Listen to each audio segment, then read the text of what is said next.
Into WTIM, your information station. My name's Tim Zalabak, your host of WTIM's morning show. Let's thank our sponsors that make it all possible: People's Bank and Trust, where they put people first, and Landmark of Taylorville, where you always do better at Landmark.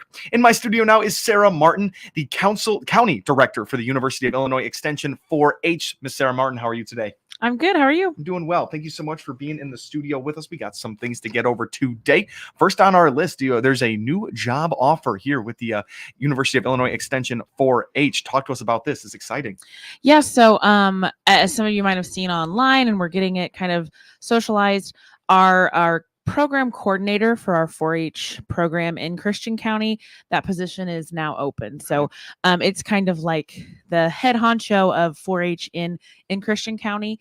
And so we rely on that position so that it is open right now.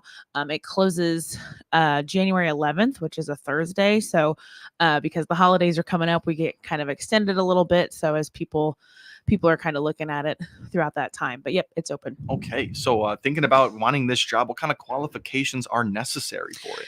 Yeah. So like I said, it's kind of like the coordinator of all the 4-H programs. So you're working a lot with youth. So we kind of have a qualification of you have some youth experience or just some coordination experience, event planning, things like that. As well as working with volunteers and with adults. So if you have volunteer experience, working with different backgrounds of people, that's always important. And then you're also working as a part of a bigger team, not only the 4-H team within our 4-county unit, but as well as the rest of our extension team within our unit. So of course, those just like teamwork skills, communication skills, organization skills. Those are people that know 4-H know that no 2 days are the same. There's lots of moving pieces. So being able to stay on top of all those moving pieces and kind of prioritize time is also important. This is going to be one of those jobs that it's going to take a very dynamic person. Yes. We really know it. And you just mentioned you got to be good at communicating with everyone on the spectrum, kids and adults and volunteers, and everyone, and with different types of communication modes, like working in a team and taking charge. Sometimes it seems leadership probably going to need to be one of those. Yes, absolutely. So yeah, because they're kind of coordinating the county program, they're providing leadership to different volunteer groups like our committees and different things. They're providing leadership to our club leaders who then facilitate stuff with our 4-H members. Yeah, so again, that communication piece is also especially important just because of how we are set up. They're in different offices, they're in different locations, they're doing programs in schools, they're just lots of moving pieces. So being able to stay on top of communication and kind of juggling some of those things is important. Cool. Yeah, absolutely. And is this a little bit of a ways off, but you get someone in for the job, you hire someone for it. What does that training look like? What are they in for? And are they because probably got a lot of things to learn? Yeah. So because the 4-H program, we always say is so cyclical. So different things happen at different times of the year. Of course, our big kind of looming thing in the summer is the fair. It really just depends on when they start, how they get onboarded. We've had staff members that have started the beginning of June. So everything is just fair when you start and kind of jumping right in. If they start earlier in the spring or like this time of year, they're kind of working on some 4-H financial stuff that we do this time of year. So, but the onboarding they get comes from me, comes from the new youth development educator, comes from the state. So there's lots of different opportunities for them to kind of learn the basics of their job. But because it is so cyclical, sometimes it takes a year. We always say like, give it a year or two. And yeah, I feel like the time of year is definitely a big factor. And when you join, this feels like a decent time to get involved now. Is that person starting in June? Yes. In for a lot. Yes. Yeah. I was going to say sometime, and we've had success with it. It just kind of always depends. I know in other areas of the state, some people's first day is like the week before their fair, which I can't imagine. But yeah, each time of year is different. So it just kind of depends on when they start. And even some of their background, some people that we hire, have been former 4-H members, so they kind of have that background, which is great. We don't require that. It's always nice to have.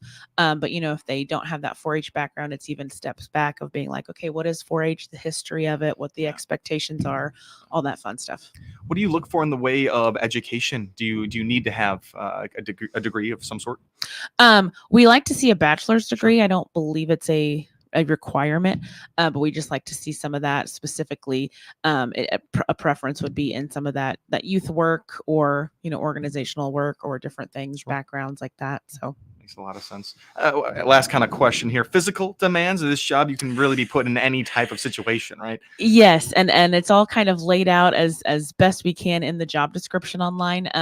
But because the job is so different, you do some work outside, you do some work, lifting some boxes, you do some work, in some special locations. So it's not just an office job. You get out, you're in your car driving. So there's some nights and weekends involved because again, we work with kids. So when our kids available, not during not during school hours. So yeah, it's a different job than some people expect, especially if they don't have a 4-H background. But it's so rewarding. I love the flexibility that we have, and the not 2 days are the same. So if that excites you, please check this out. Sure. Lots of priceless moments in that job. I can't For even sure. can't even imagine. Just my time at the Shelby County 4-H fair. I know this is the Christian County 4-H, but those kids are so awesome. All the coordinators do so much, and they find so much relationship within everyone, the parents and the kids and the community. So awesome here. This is a great sounding job. Looking for a very specific person here, but I'm sure they are out there. A little bit of an agriculture background probably helped them out, and knowing Absolutely. what 4-H was, that was part of the battle for me coming in over here. I didn't even know what 4-H was, and then I finally figured that out. So all of this stuff, all of the information about the job duties and responsibilities, where can we find it? It's on our statewide job board. The easiest place to kind of go is jobs.illinois.edu. And then you can kind of search for extension program coordinator, and then the location, it should say Taylorville, Illinois. So again, it closes on January 11th. The only way to apply is online. We don't have paper copies of anything. So if you need assistance, you can call our office, but to apply, you have to go into that job board and kind of make an application there. You guys got the best URLs, jobs, and I'm telling you what. We try to make it as simple as possible. I mean, there is some long, complicated ones, but the easiest place to go. And we've been sharing it on our Facebook page, so links are there. It should be out in newspapers, so please share it with anyone that's interested. Awesome. And that phone number people could call if they needed to. Yeah, if you have questions about it, if we can try to answer them, our office phone number is 217-287-7246. I'll make a plug that our office is closed and we're not working in between Christmas and New Year's coming up. So, but happy to help you after the first of the year. Awesome. And that's January 11th. Got to get that in. Yep. Beautiful. All right. We're talking right now with Sarah Martin, the county director for the U of I Extension 4-H. And we're talking about a new spot opened up, the extension program coordinator for the University of Illinois Extension. That is a big job, and it's open now. So you can go ahead and apply for that one. Let's move on to some more 4-H news right here. There's a winter photo contest. This sounds amazing. I want to see all the entries. Tell me about this one. Yeah. So we've had success the past few years. I think it kind of started with COVID. We might have done it a few years before, of just having some engagement with a lot of our youth through photo contests. And we've kind of split those up by the seasons. We just got done a couple of weeks ago, finalizing and socializing the winners of our fall photo contest. So now we have our winter one. And so our 4-H members can submit any photo they want that represents winter or is a winter scene. And those are due back February 23rd, I believe. So you have a lot of time, a lot of winter to get through. I know we haven't had too much snow here, so wait for a nice, pretty snowfall and take a picture. But then you just submit those via email. We have some judges that we send them out to that then just pick the winners from different age categories. Super fun. So this is not all 4-H members competing against each other. There are some broken up ages here. Correct. We try to break down ages. We have our clover buds, so our 5 to 7-year-olds compete against each other. We have our 8 to 13-year-olds, and then our 14 to 18. So just some skill level differences, just so we don't have 18-year-olds and 5-year-olds against each other. It's a little bit unfair right there. Can you even use a camera if you're 4 years old? Right. I had no idea, 5 years old. But with no snow, it might be a little bit tough out there, but people will find a way. You said this has happened the past couple of years. What does the winner get? Is it up on the site? What does that look like? Yeah. So each of the age categories, I think we award a first, second, and third place. They get a small little like prize, whether it's usually a 4-H specific thing. So like some have gotten 4-H like notebooks before, stickers, different things like that. And then we also publicize those first, second, and third place of each age category on our Facebook page for everyone to see. I wish we could socialize all of them, and sometimes we post a few of them here and there, but they are really pretty. I know I looked at the fall ones, and it is amazing, the skill level that even those younger, 5 to 7 year olds have, and how they can capture things. So, and winter is my favorite time of year, so I always look forward to the winter pictures. They look so pretty. Yes. So, and you got till February 23rd to submit your photos, so we got some time for some snow to build up. Yes, exactly. So I'm like, yeah, if you have one taken already, great, you can go ahead and submit it. But if you're waiting for that nice, pretty snowfall, hopefully we'll get one before then. Yeah, keeping our fingers crossed for that, because Right. these pictures seem like they are always awesome. You guys do this all throughout the year too. Yes, we usually do a fall, a winter, and then we usually do a spring. We usually don't do the summer because we're busy with a few other things. Yeah. But usually those three we've had success with, and they're nice, kind of scattered throughout the year, different themes. So it's worked out well. Very fun. And that email one more time that people can hit to submit that photo. Yeah, so this is coordinated by our coordinator in the Macoupin County office, Kate Harding, and her email is harding, HARDING, @illinois.edu. Beautiful. All right, we are set to take ourselves a little break right now, but we're sitting down with Sarah Martin, the County Director for the University of Illinois Extension 4-H. Been a great conversation so far. Talked a little bit about the 4-H Winter Photo Contest and a new Extension Program Coordinator position opened now. Looking for a brand new candidate for that position. We'll be back here with Sarah Martin in just a little bit. You are listening to WTIM, your information station. Your information station, WTIM.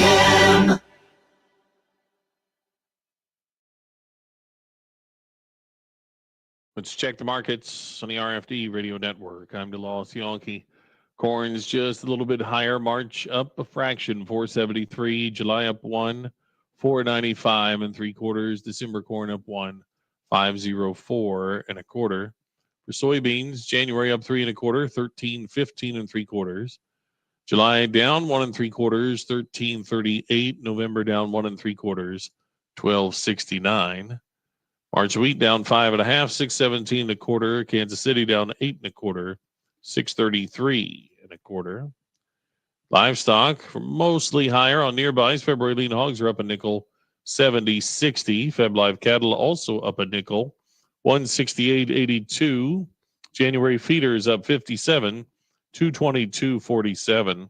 Crude oil's up another $1, almost to $75. This is the RFD Radio Network. If you're looking for the latest in local hunting and fishing information, then join us for Central Illinois Outdoors with me, Jared White. Saturdays at 9:30 a.m. and Sundays at 7 a.m. here on WTIM. Every weekend, we'll offer detailed Central Illinois fishing reports from professional guides. We'll swap stories with local celebrity sportsmen, and I'll invite you to share your favorite stories as well. Central Illinois Outdoors with Jared White every weekend on all WTIM platforms and on demand at centralillinoisoutdoors.com. Brought to you by Bob Ridings in Pana, the Clinton, Illinois Chamber of Commerce and Tourism Bureau, and Locked and Loaded in Pana. People's Bank and Trust, where they put people first, are proud to continue their long-standing sponsorship of honoring Taylorville High School Students of the Month on WTIM's many platforms on AM, FM, and streamed online, and on WMKR Genuine Country 94.3. Hello, my name is Ryan Sobish. I am the sophomore student of the month at THS High School. My parents are Patrick Campbell, and as for extracurricular activities, I do D&D club, and as for hobbies, I have D&D running. My future plans are trade school for welding, and my favorite subject is math. People's Bank and Trust, where they put people first, salutes these great Taylorville High School students on this honor and wish them the best in their future. People's Bank and Trust, member FDIC.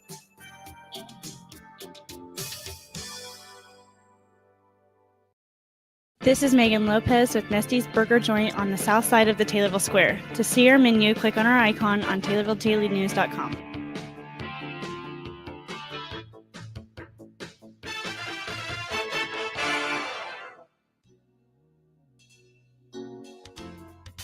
This is Shawlis Nagel, Executive Director at Kimmer Village in Assumption. To learn more about our services, click on our icon at TaylorvilleDailyNews.com. Your information station, WTIM. Welcome back to the WTIM, your information station. My name is Tim Zalabak, your host of WTIM's morning show. Let's thank our sponsors that make it all possible. People's Bank and Trust, where they put people first, and Landmark of Taylorville, where you always do better at Landmark. We're talking to Sarah Martin right now, the County Director for the University of Illinois Extension 4-H. That first half, we talked about a fun 4-H winter photo contest. Get those submitted by February 23rd to harding@illinois.edu. Don't worry, you can find all that information at TaylorvilleDailyNews.com or on their own website. And a new position has been opened up for 4-H as the Extension Program Coordinator for the 4-H of University of Illinois Extension. That's all sound right there, Sarah Martin? Yeah, absolutely. Great job. We got it all out there for everyone. A little quick synopsis of that first half. Let's talk about some events upcoming and past here for the 4-H. The Showbook Cover Contest. What is this? This sounds fun. So again, something we do every year. So after the first of the year, I usually set it before we really start our fair planning. I feel like we plan the fair all year, but January, February time, we're getting like the rules ready and the show book ready. And traditionally every year we have a contest for our 4-H members to design the cover of the show book. So they create their own designs, draw drawings, all that stuff to create what the cover is every year. So we're having that contest again. Members can submit their covers by February 7th. And again, we kind of do it the same as the photo contest. We have some judges pick the winner. We have tried in the past, if we have enough entries, to have the front cover first place, and then the back cover can be a second place winner to kind of award both of those. Very cool. All right. So the winner will be featured right on the front cover of the Christian County 4-H show book. That's really awesome. You might have said it. What's inside the show book? So the show book is kind of all the rules, regulations, schedule, class listings. So what they can enter in what classes for our Christian County 4-H shows. So it's a nice thick book. We carry it around with us. It's got everything you need to know about the 4-H shows that summer. So each family member gets one. It's posted on our website when it's ready. So it's an important book every year that I know 4-H families utilize and look at. So totally. And that book will be seen out everywhere. So that person's art will be featured literally everywhere. That is so cool. So there's probably some requirements that you want to have on your actual entry. Right. So we always ask every year that it features Christian County 4-H somewhere in the year, so 2024, just somewhere in their design. And our youth are always creative. Sometimes they put it in their design somewhere. Sometimes it's just listed at the top, but we ask that to be in it. It needs to be drawn in like black ink because we usually have to scan it in, so we make sure that we can see it, and on regular white paper. Sometimes if we've used like colored paper, different colors, when we scan it in, it looks a little bit dark. But and then that's really like the biggest requirements. We like to see 4-H emblems on there as long as they're used correctly. Stuff about 4-H projects. A lot of kids will draw different 4-H project things. But just I love to see the creativity again because it's so amazing. This could spark just the most creative entries, right? Because 4-H is everything. 4-H is agriculture. 4-H is economics, electronics, and robotics, and all that stuff. So you can really go crazy with your design there. What's the date look like for these submissions, and where can we do that? So again, February 7th, you submit them. So if you can submit them up until then, so don't wait until that day. And you are going to submit them to our new educator, our 4-H educator, Jessica, and her email is jjaffry@illinois.edu. So jjaffry@illinois.edu. There's that name again. How has Jessica been?